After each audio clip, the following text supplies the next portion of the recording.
My 10-year-old grandson whispered tremulously, "Dad plans to take your house away as soon as you fly to Hawaii."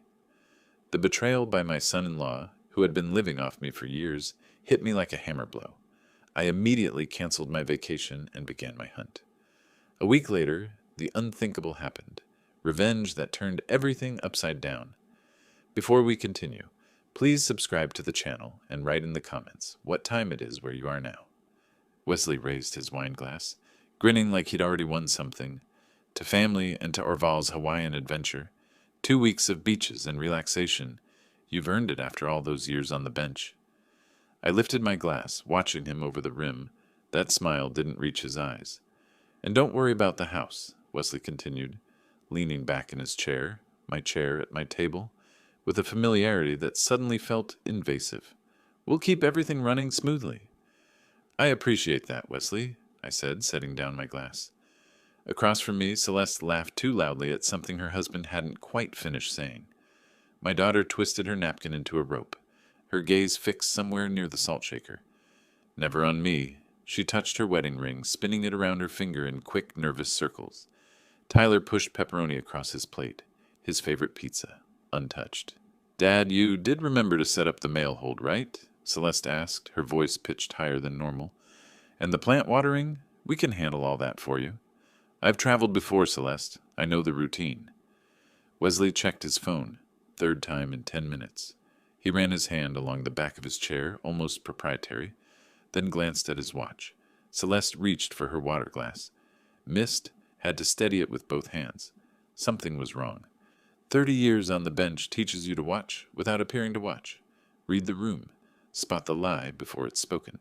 And right now, my dining room felt like a courtroom, where I didn't know the charges yet. Tyler blinked rapidly, fighting tears. "Tyler, you've barely eaten," I said, keeping my voice gentle. "That's your favorite, pepperoni and mushroom. What's bothering you, buddy?" The boy's lips parted. Wesley's head snapped up from his phone. "Actually," Celeste said, standing abruptly. "Wesley, could you help me grab dessert from the kitchen?" Wesley hesitated, watching his son. Then he followed my daughter out. Their voices carried through the doorway. Low. Urgent. I caught fragments. "Timing? Documents ready? Tomorrow morning?" Tyler's small hand gripped mine under the table. "Grandpa." His voice barely made it across the space between us. I didn't mean to listen, but he glanced toward the kitchen, tears spilling over. "Dad told Mom that when you fly out, they're taking your house. He said you're too old and won't be able to do anything about it." The words landed like a gavel strike. Final. Damning. I felt my blood turn cold, that familiar sensation from decades of hearing verdicts. But this time, I was on the wrong side. This time, I was the victim.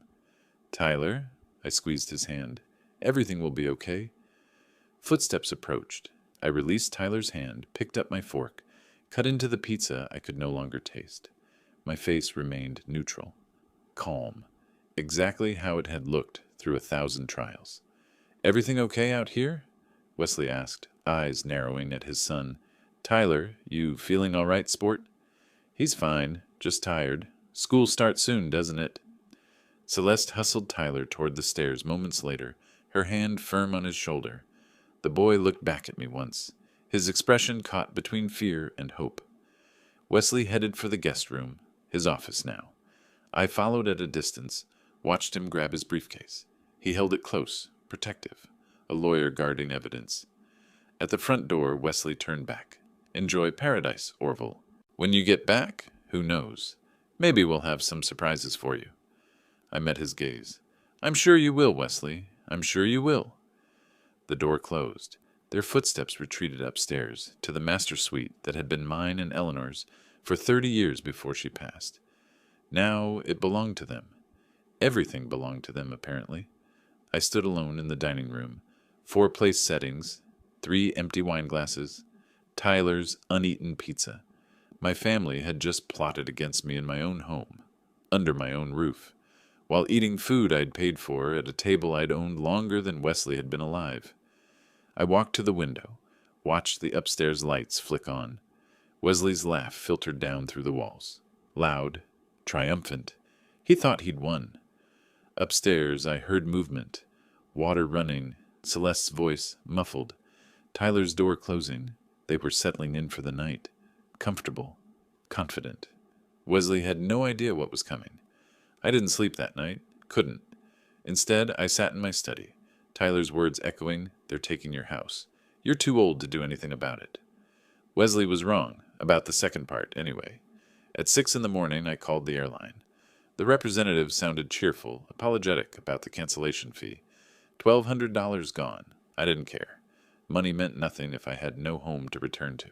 "Personal emergency," I told her. "I won't be traveling."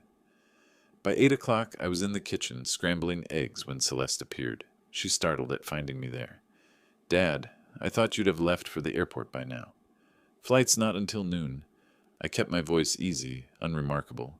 "Wanted one more homemade breakfast." She poured coffee with shaking hands. That's nice." Wesley emerged 15 minutes later, already dressed for work. His expression flickered when he saw me. Surprise, then something harder to read. Calculation, maybe. "Running late this morning?" he asked. "Plenty of time. Want some eggs?" "No, I'm good. Big day at the office." He kissed Celeste's cheek, grabbed his travel mug. "Have a great trip, Orval. Don't worry about anything here." "I won't." Celeste drove Tyler to summer camp at 9. I stood at the window, watched their car disappear down the street. Wesley left 30 minutes later in his BMW, the one I'd co-signed for. I waited another 10 minutes, listened to the house settle into silence. Then I walked to Wesley's office. The briefcase sat on his desk, unlocked, arrogant. He felt that safe. Inside, I found a folder labeled Property Transfer. My hands steadied as I opened it. Years of reviewing evidence, of maintaining composure in chambers took over. I became the judge again, analytical, detached. The first document was a power of attorney, my signature at the bottom, except I'd never signed it. The forgery was good, excellent even. Same slant, same pressure points. But the date was wrong. I'd been in Miami that week, presiding over a maritime case. I had hotel receipts, court records, witnesses. The second document was a sales agreement. My house, my home, listed for $670,000. I'd had it appraised last year at $800,000. Wesley was dumping it fast, probably to some investment company that wouldn't ask questions. The buyer was listed, Cornerstone Property Solutions, LLC.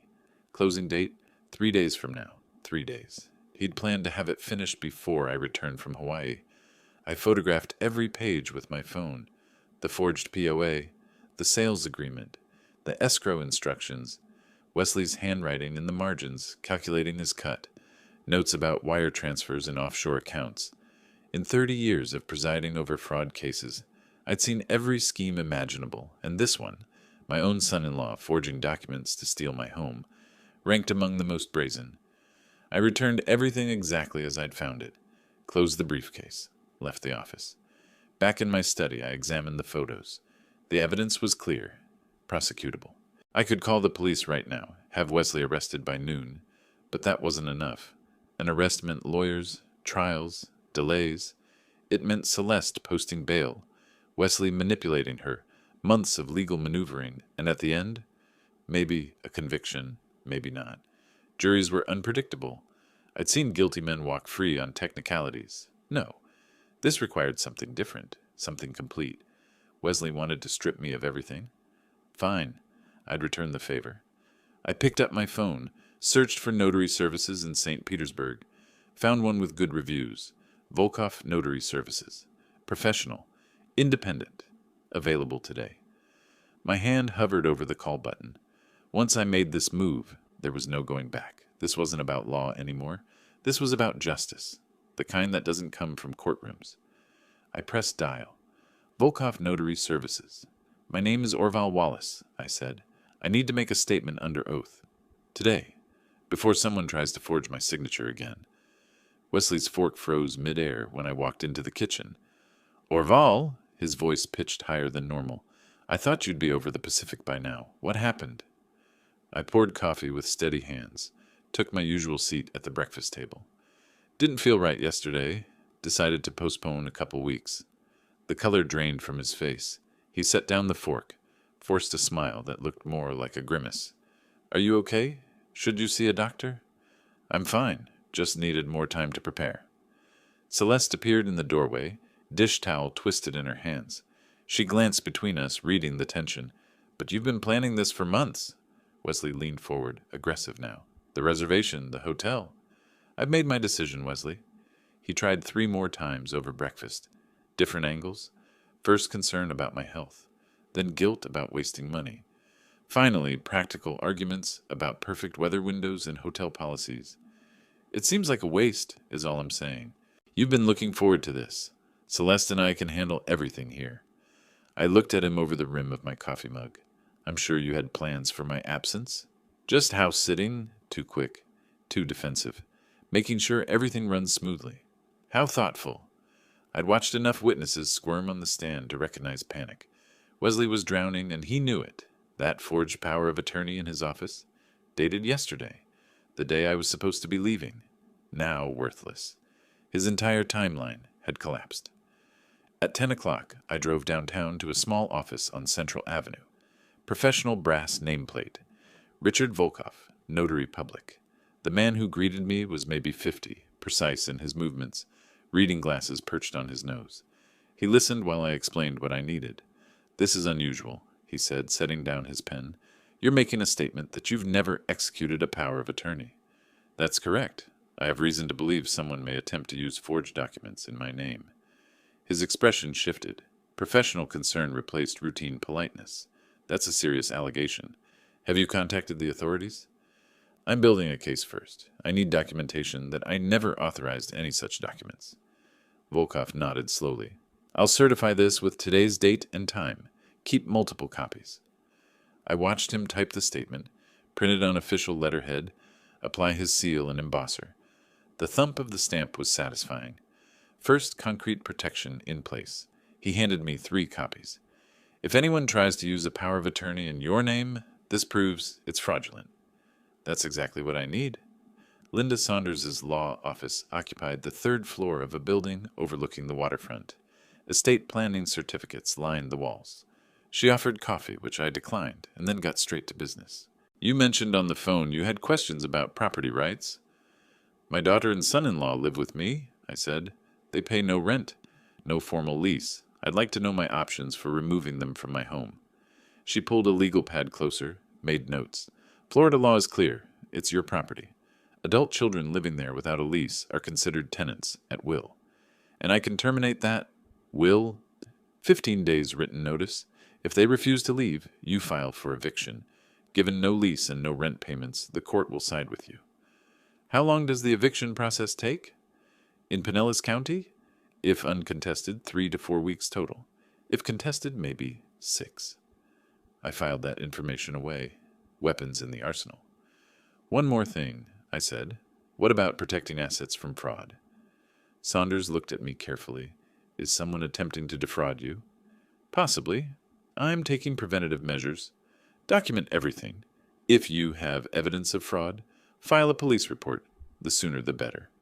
"Not yet," I said, "but soon." Back home, the house was empty. Wesley at work, or wherever he went when he claimed to be working. Celeste had taken Tyler to the community pool. I went directly to Wesley's office. The briefcase sat exactly where I'd left it. Inside, the forged documents remained in their folder. I photographed each page again, this time with my phone's timestamp feature activated. Date, time, location metadata, evidence with a digital signature. I uploaded copies to 3 different cloud storage services, created a password-protected folder on my computer, printed physical copies, and sealed them in an envelope. In my 30 years on the bench, I'd seen cases won and lost on documentation, chain of custody, provable timelines. I was building something airtight. That night, after the house settled into silence, I returned to Wesley's office one final time. The voice-activated recorder fit in my palm. Small, digital, 16-hour battery life. I'd bought it that afternoon at an electronics store, paying cash. In 30 years on the bench, I'd ruled on wiretap evidence. I knew the legal lines. This was my home, my office, technically my desk that Wesley had appropriated. What he said here wasn't protected by any reasonable expectation of privacy. Still, my hand hesitated before activating it. Then I thought of Tyler's face, his whispered warning, the fear in his eyes. I pressed record. The device went into voice activation mode. Silent unless sound triggered it. I slid it behind a row of law books on the shelf, ironic placement, where it would capture the desk area and any phone conversations. Tested it once with a whisper. The LED blinked green. Working. I left the office, closed the door behind me, returned to my bedroom. The trap was set. Tomorrow I'd know what Wesley was really planning. Tonight, I'd let him think he still had the advantage. I went to bed satisfied. Wesley changed tactics overnight. At breakfast, he mentioned the stairs, casually, as if the thought had just occurred to him. "Those are pretty steep for someone your age, Orville. Ever think about a single-story place?" I looked at him over my coffee. "I've been climbing them for 15 years. Sure, but—" He smiled like he was doing me a favor. "Things change. We're just thinking about your quality of life." The campaign had begun. By lunch, he'd left a brochure for assisted living communities on the kitchen counter. "Just informational," he said when I picked it up. "Some of these places are really nice, like resorts." At dinner, Celeste joined in. "Dad, we worry about you being alone in this big house. What if something happened?" "You're here," I pointed out. "I'm hardly alone." "But we won't always be."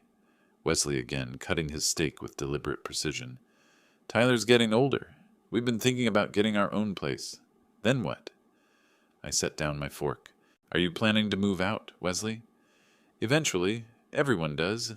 Then you'll be here by yourself. And honestly," he gestured at the room, "this is a lot of house for one person.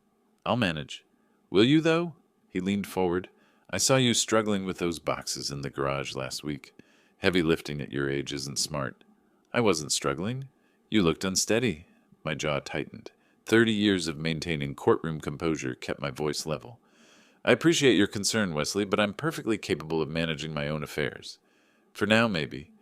Celeste's voice was soft, apologetic. "But, Dad, we're just trying to plan ahead. Be realistic."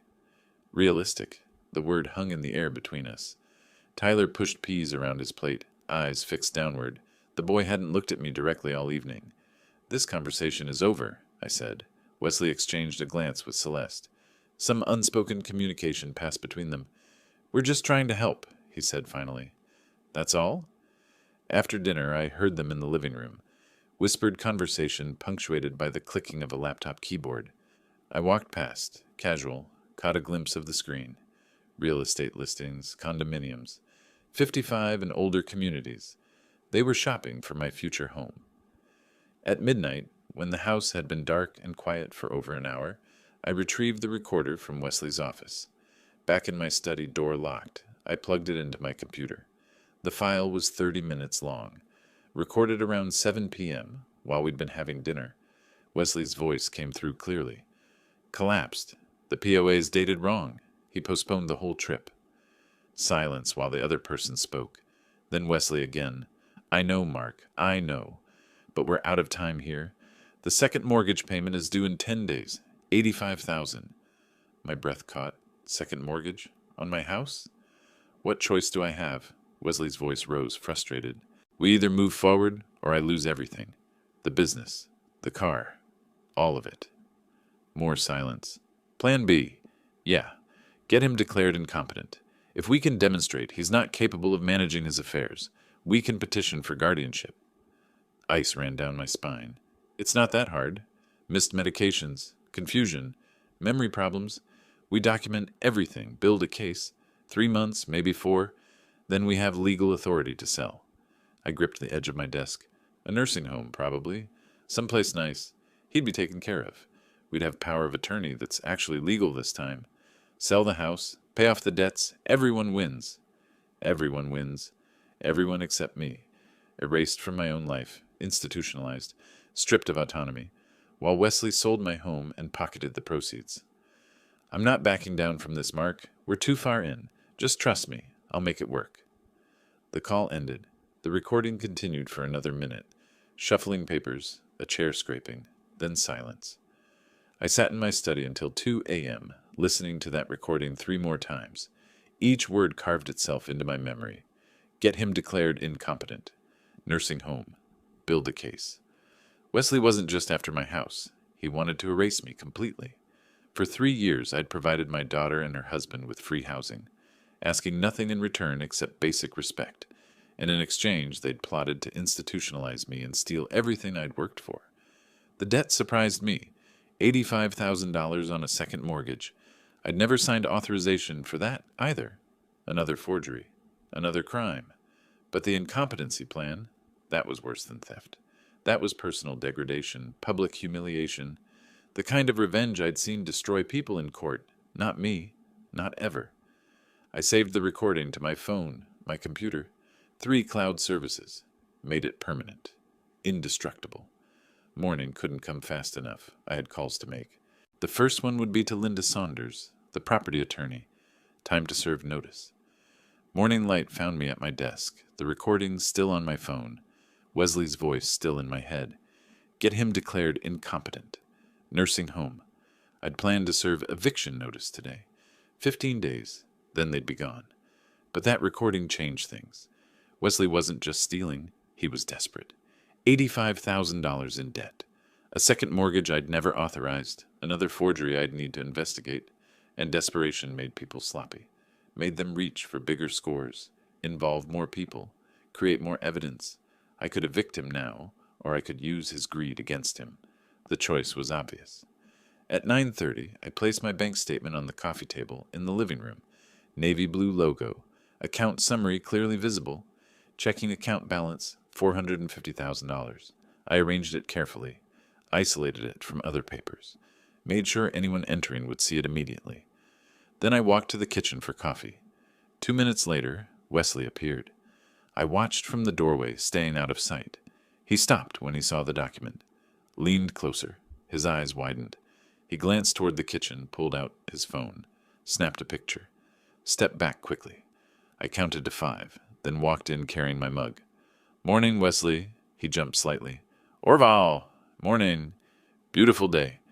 I gathered the papers from the table as if just remembering them. Didn't mean to leave these out. No problem. His voice was different, lighter, friendly. You seem relaxed. Good night's sleep? Well enough? You? Great, great. He was almost vibrating with energy. Hey, listen, about yesterday. I may have come on too strong. Family stuff, you know? We're good, right? I measured him over my coffee cup. Yesterday he'd been hostile, patronizing, building a case for my incompetence. Today he was my best friend. Are we, Wesley? Of course. I just worry sometimes. But you're clearly handling everything fine. The shark had smelled blood in the water. That afternoon I initiated the conversation.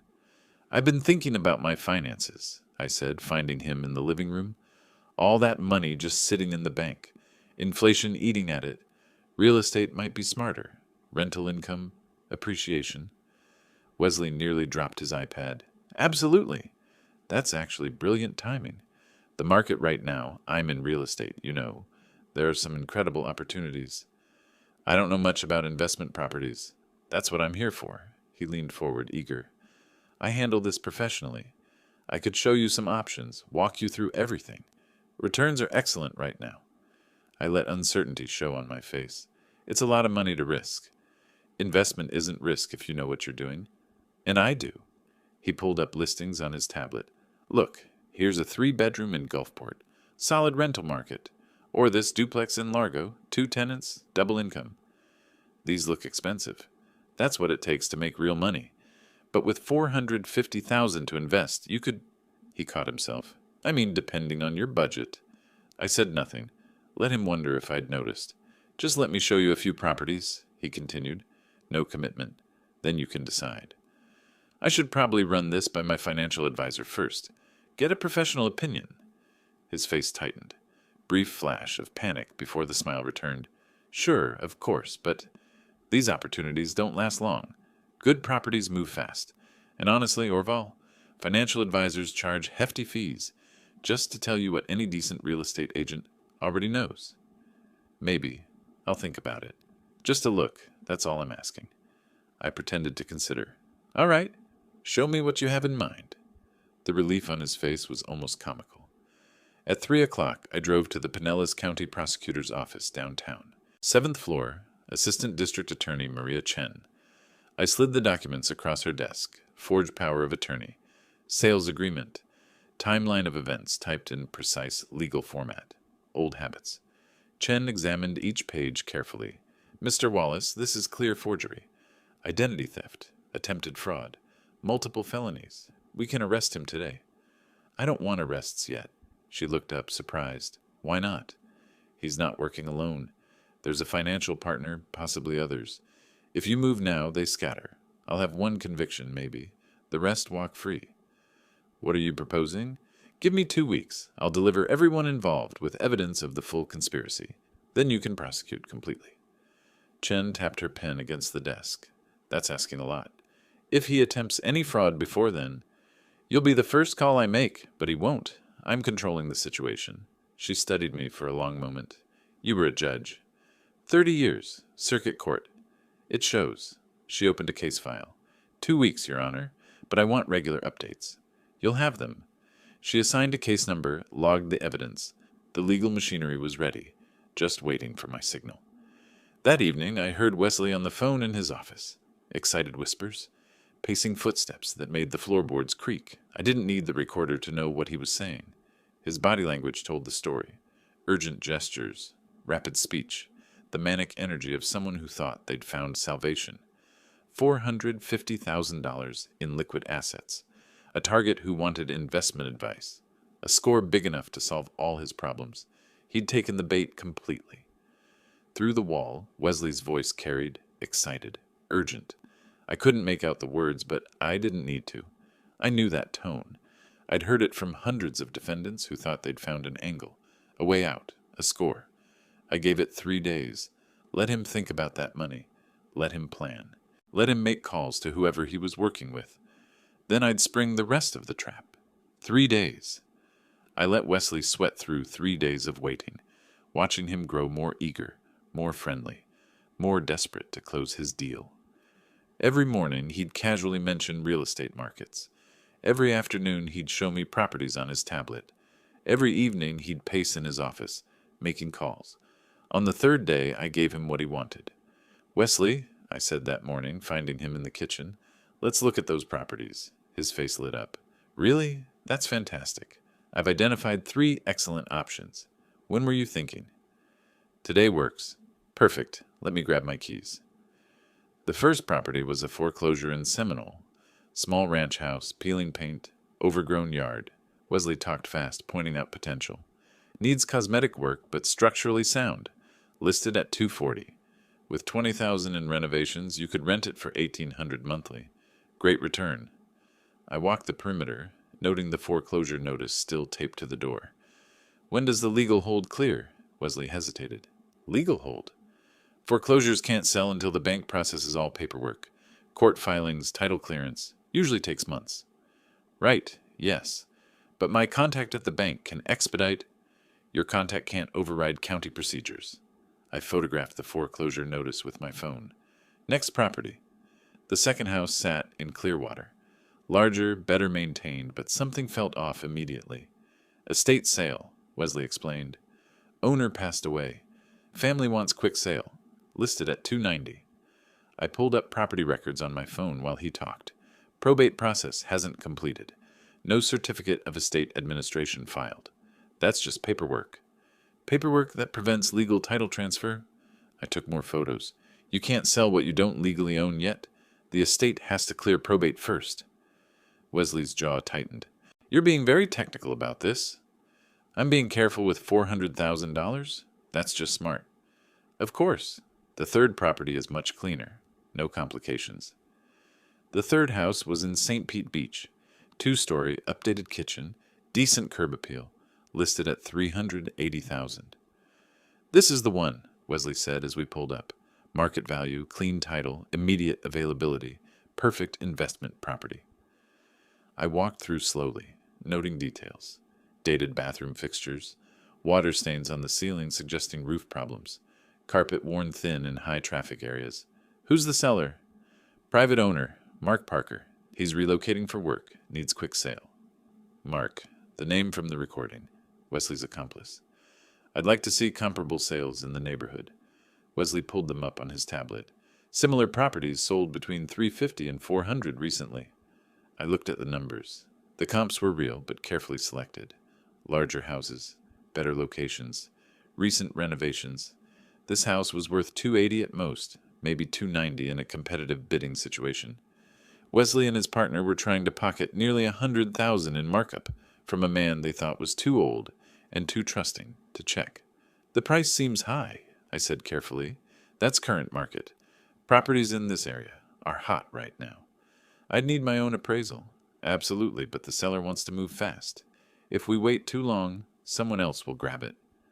Classic pressure tactic. I'd seen it 1,000 times in fraud cases. I'm interested, I said, but I have conditions. Wesley brightened. Name them. Everything goes through my notary, Richard Volkoff, and my attorney, Linda Saunders. They review all documents before I sign anything. His smile froze. That's pretty unusual for a straightforward property purchase. It's $400,000, Wesley? I don't care if it's unusual. Attorneys and notaries add fees, delays. I don't care about that either. Those are my terms. Silence in the car. Wesley gripped the steering wheel, knuckles white. Mark, the seller, he's expecting a clean, quick transaction. Then Mark can accept my conditions or find another buyer. Wesley's phone buzzed. He glanced at it. Text message. Probably from Mark himself. Let me talk to him, Wesley said finally. Your notary, your attorney. I'll explain the situation. Good. I'll contact them tomorrow. Have them review everything before we proceed. He nodded slowly, jaw tight. Fine. I settled back in my seat, watching the overpriced house disappear in the side mirror. $380,000 for a property worth $280 at most. $25,000 in commission for Wesley, probably another $20,000 or $30,000 in kickback from his partner Mark. He'd agreed to put all of that under the scrutiny of my notary and my attorney, because he was desperate, because he was greedy, because he thought I was naive. The trap had teeth now. Time to let it close. The next morning, I met with Richard Volkoff first, then Linda Saunders. I provided all the documents, property listing, purchase agreement, comparable sales data. Volkoff examined the ownership records, his expression darkening. He looked up sharply. Mr. Wallace, there's a serious problem here. The property is owned by Sunset Properties, LLC. Your son-in-law, Wesley Parker, is listed as a 15% member through a subsidiary entity. So he was selling me a property he partially owns? Without disclosure. That's fraud. Criminal fraud.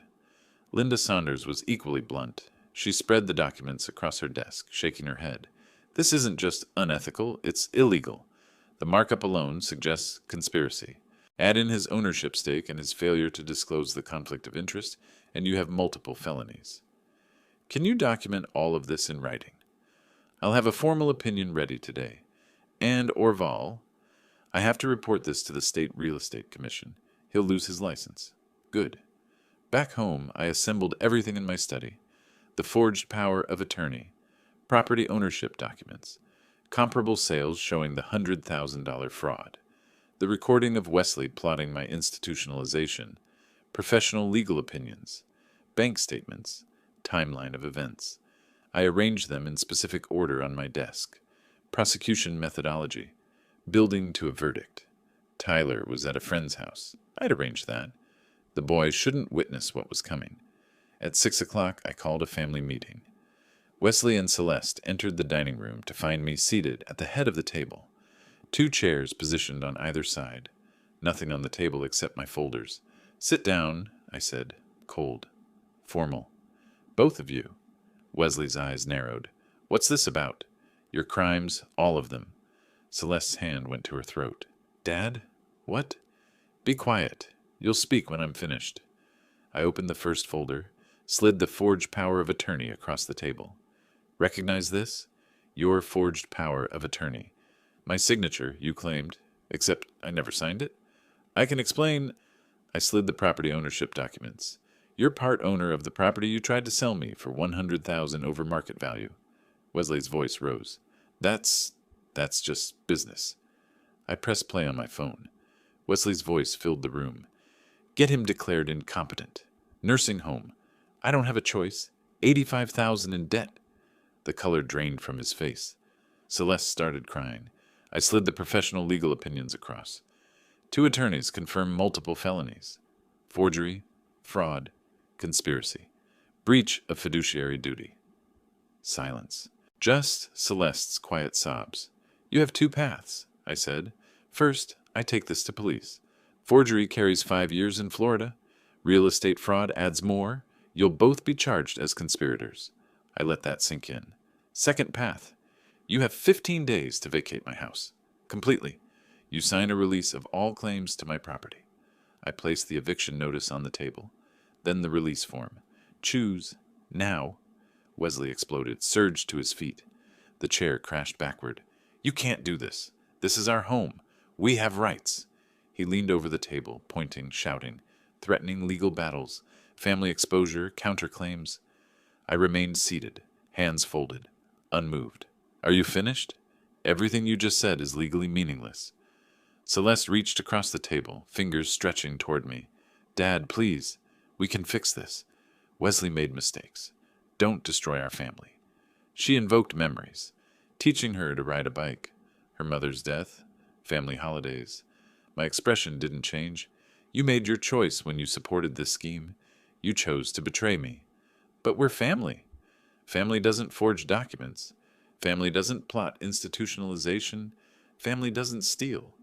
Her hand withdrew. Wesley sank back into his chair. I stood, gathering my documents in reverse order. Methodical, controlled. 15 days.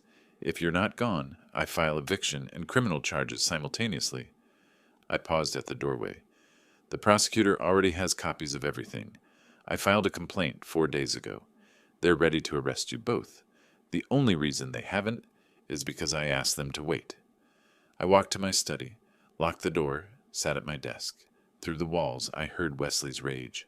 Celeste's sobbing. Something crashed. Oh, let them rage. Let them break things. In 15 days, they'd be gone. Or so I thought.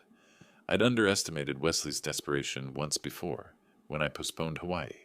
I was about to make the same mistake again. The next morning, I'd learn exactly how far he was willing to go. The next morning was quiet. Too quiet. Wesley and Celeste sat at breakfast in perfect silence.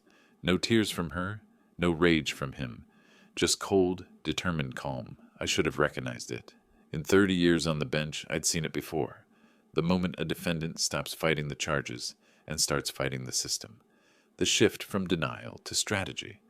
But I was tired from the confrontation, satisfied with my victory, and I missed it completely. The courier arrived that afternoon. Orval Wallace? The woman held a clipboard. Yes. Sign here, please. Legal documents, official seal. I opened the envelope in my study. Petition for emergency determination of incapacity. Filed by Wesley Parker and Celeste Wallace Parker, concerned family members. Requesting court order for psychiatric evaluation and guardianship proceedings. They were trying to have me declared incompetent. My hands shook. Not from fear, from rage. Wesley had listened to my ultimatum, gone home, and filed the exact attack he'd planned all along. The nursing home plan, the incompetency proceeding, everything from that recorded phone call. I called Linda Saunders immediately. They actually filed it, she said, reading through the petition I'd emailed. This is be bold, given the evidence you have against them. Can they win? No, but they can delay. Competency hearings take time. During that time, your eviction notice is complicated. Your criminal complaint gets questioned. They create doubt about everything. What do I do? Attend the psychiatric evaluation, answer honestly, demonstrate competence. Then we fight this in court. Wesley's smear campaign started that evening. I heard him talking to the neighbor over the fence, voice pitched to Carrie. Really worried about him? He's been acting strange, paranoid, accusatory. We think he might need help. 2 days later, another neighbor stopped me at the mailbox. Orville, I heard you've been having some difficulties. If you need anything, I'm fine. Wesley mentioned you'd been confused lately, forgetting things, making accusations that don't make sense. I smiled tightly. Wesley is facing criminal charges for fraud. Consider the source. But doubt had entered her eyes. For a week, I endured their harassment. Late-night music from their room. Staged conversations in the hallway about my supposed confusion. Celeste loudly asking Wesley, "Should we hide the car keys? What if he gets lost?" Every neighbor they encountered received the same story. Elderly man, declining mental state, family concerned for his safety. Tyler became a weapon. They coached him to act worried around me, to ask if I was feeling okay, to mention to his teacher that Grandpa was acting different. I documented everything, photographed staged incidents, recorded conversations, built my counter case. The psychiatric evaluation came on day 5. 2 hours with Dr. Patricia Morrison, cognitive tests, memory assessments, questions designed to reveal impairment. I passed everything. Perfect scores. She seemed almost disappointed. "Mr. Wallace, I see no evidence of diminished capacity. Your cognitive function is excellent for your age, or any age, frankly. Will you state that in your report?" "I will, but understand, the court will still hold a hearing. Your son-in-law's attorneys will present their case. This process takes time." Time I didn't have. Time Wesley was using to destroy my reputation, turn my community against me, and remain in my house. The hearing was scheduled for 2 weeks out, 2 weeks of living under siege in my own home. I barely slept. Every sound made me alert. Every conversation in the hall was potential evidence or potential attack. My face looked hollow in the mirror. Older, tired. Wesley noticed, smiled. "You should rest, Orval. You look exhausted, stressed, almost unstable." I walked away, documented the interaction, added it to the growing file. The night before the hearing, I sat in my study, surrounded by evidence. Medical reports showing perfect cognitive function. Documentation of Wesley's harassment, his debts, his crimes, the recording, the forged documents, professional opinions. Everything I needed to win. But winning would take time, and during that time, I'd live in this house with them, under attack. My reputation questioned. My sanity debated in public court. Wesley thought he was smart, thought he'd found the perfect strategy. He hadn't. Because tomorrow, in that courtroom, I had surprises he didn't know about, evidence he didn't expect. I'd been a judge for 30 years. I knew how to handle a courtroom, and I knew how to win. I dressed carefully that morning, dark suit, pressed shirt, polished shoes. Every detail mattered. Visual authority before I spoke a word. In my study, I reviewed the evidence one final time. 3 psychiatric evaluations, all perfect. Neighbor statements attesting to my competence. Documentation of Wesley's harassment. Timestamps, photos, noise complaints. I left the house at 7:30, avoiding Wesley and Celeste. Drove to Pinellas County Courthouse through light traffic. Linda Saunders met me at the entrance. "Ready?" "I've been ready for 30 years. The courtroom was formal. Polished wood. Florida state seal behind the bench. Judge Margaret Brennan presiding. We'd served together years ago, though in different courts. She'd be fair. Wesley sat with his attorney, Burton Hayes, a aggressive type who made his living on overconfident openings. Celeste was in the gallery, pale and nervous. Tyler wasn't there. Too young for this. Judge Brennan entered. We stood. "Be seated. Mr. Hayes, this is your petition. Proceed." Hayes launched into his case. Orval Wallace, elderly man, declining mental state, canceled Hawaii trip irrationally, made paranoid accusations against loving family, hostile, confused, potentially dangerous to himself. Wesley testified. Concerned son-in-law, just wanted to help. Orval had been erratic, aggressive, making wild claims about forged documents. Hayes showed photos of the house, ones Wesley had staged to suggest neglect. Judge Brennan listened, but her expression was skeptical. "Mr. Hayes, you're asking this court to declare Orval Wallace, a former district court judge with 30 years of distinguished service, mentally incompetent?" "With respect, Your Honor, mental decline can affect anyone. Age doesn't discriminate. The family has serious concerns." "Concerns based on what, specifically?" "Paranoid accusations, irrational decisions, hostility toward family members attempting to help him." Judge Brennan leaned back. "Or a competent man responding appropriately to actual threats. Let's see the evidence." I stood. Linda handed the judge 3 evaluations. "Your Honor, we have reports from 3 independent psychiatrists, Dr. Helen Morrison, Dr. James Chen, Dr. Patricia Vasquez. all examined Judge Wallace within the past week. Brennan read carefully. Her eyebrows rose. Excellent cognitive function, no signs of dementia, reasoning skills intact, emotionally appropriate responses. Mr. Hayes, these are damning to your case. Those doctors only saw him briefly. His family lives with him. Your Honor, I said, may I present evidence of what they actually see? I placed the forged power of attorney before the judge. The paranoid accusations Mr. Hayes mentioned, I accused my son-in-law of forging a power of attorney in my name. Here's why. Judge Brennan examined the document. This purports to be your signature. It purports to be. It isn't. I never signed that document. I have 3 handwriting experts who will testify it's forged. I added the real estate fraud evidence, the ownership records showing Wesley's hidden stake, the overpriced property, the comparable sales. Then I pressed play on my phone. Wesley's voice filled the courtroom. Get him declared incompetent. Nursing home. I've got $85,000 in debt. We either move forward or I lose everything. Judge Brennan's face hardened. Your Honor, Hayes tried to interrupt. This is outside the scope. This is exactly within scope. Brennan cut him off. This explains why Judge Wallace made those paranoid accusations. They weren't paranoid. They were accurate. She looked toward the gallery. Is there a prosecutor present? Assistant District Attorney Maria Chen stood. Yes, Your Honor. The state has an open investigation. We're prepared to file charges today. The courtroom atmosphere shifted. This wasn't a competency hearing anymore. This was a crime. Then I introduced the financial documents. That $450,000 Wesley mentioned, it included $180,000 my daughter Celeste inherited from her grandmother 3 years ago. I was holding it in trust for her safety. I slid the trust documents and bank transfers across to the judge. He withdrew that money without Celeste's knowledge or consent. He gambled it away on cryptocurrency debts. She never knew. Celeste in the gallery went white. What? Her voice cracked. Wesley, what is he talking about? Wesley wouldn't look at her. You spent my grandmother's money? She stood, chair scraping. My inheritance? Wesley. Celeste, I was going to tell you. I was fixing it. Bailiff, Judge Brennan said quietly.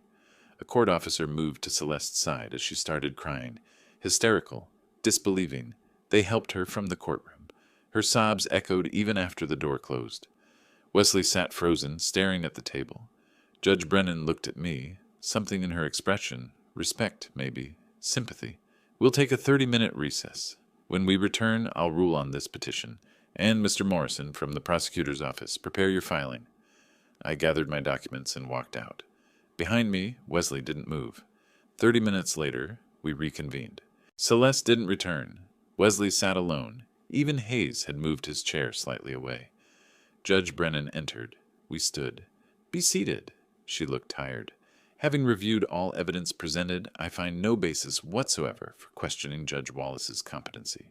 The medical evaluations are unequivocal. The petition is denied. Wesley didn't move. Furthermore, the evidence suggests this petition was filed in bad faith, as retaliation for Judge Wallace's discovery of criminal activity. Mr. Morrison, the state may proceed. The prosecutor stood. Wesley Parker, you're under arrest for forgery, fraud, and identity theft.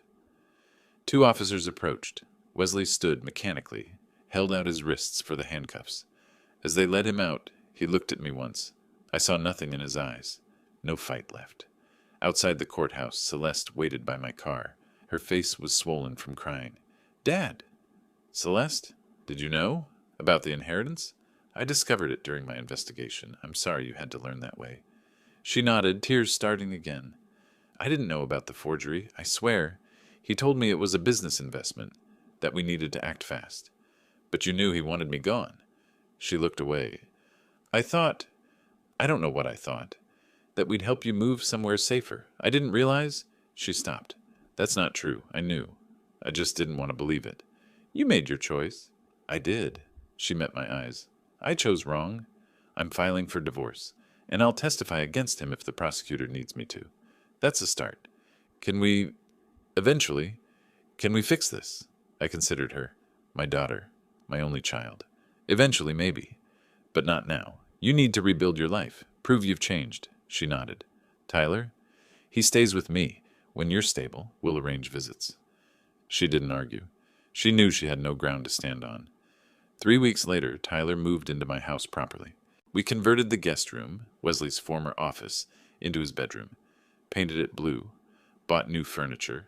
No traces remained of what had been. Celeste visited once a week, supervised at first. Tyler was quiet with her, careful.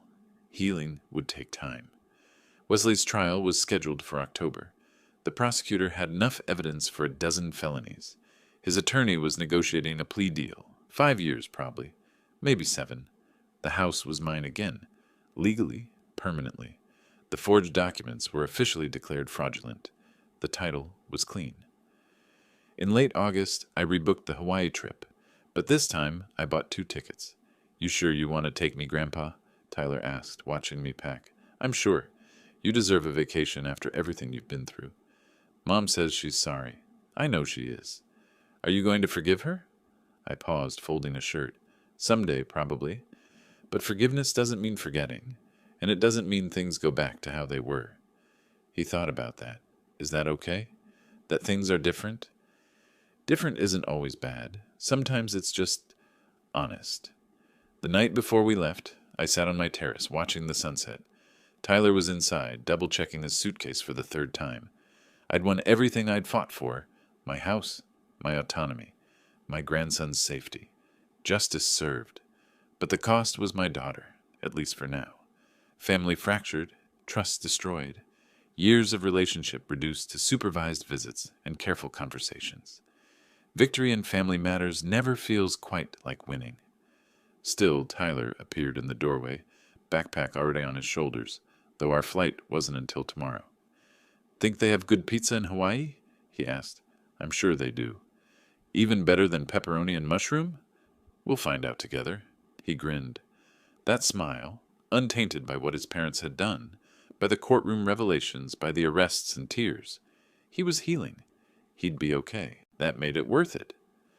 The next morning, I loaded our suitcases into the car. Tyler buckled in, already reading the guidebook I'd bought him. As I backed out of the driveway, I glanced at the house. My house. Secure. Mine. Protected. I'd been a judge for 30 years. I'd seen justice served 1,000 times in courtrooms, watched verdicts delivered, sentences handed down. But this was the first time I'd had to seek justice for myself. And I'd learned something. The right verdict doesn't always heal the wound, but it stops the bleeding. It creates space for recovery. I'd also learned that kindness requires boundaries. Trust demands verification. Family doesn't excuse betrayal. And sometimes the people you save aren't the ones you expected to lose. Tyler looked up from his book. "Ready?" "Ready."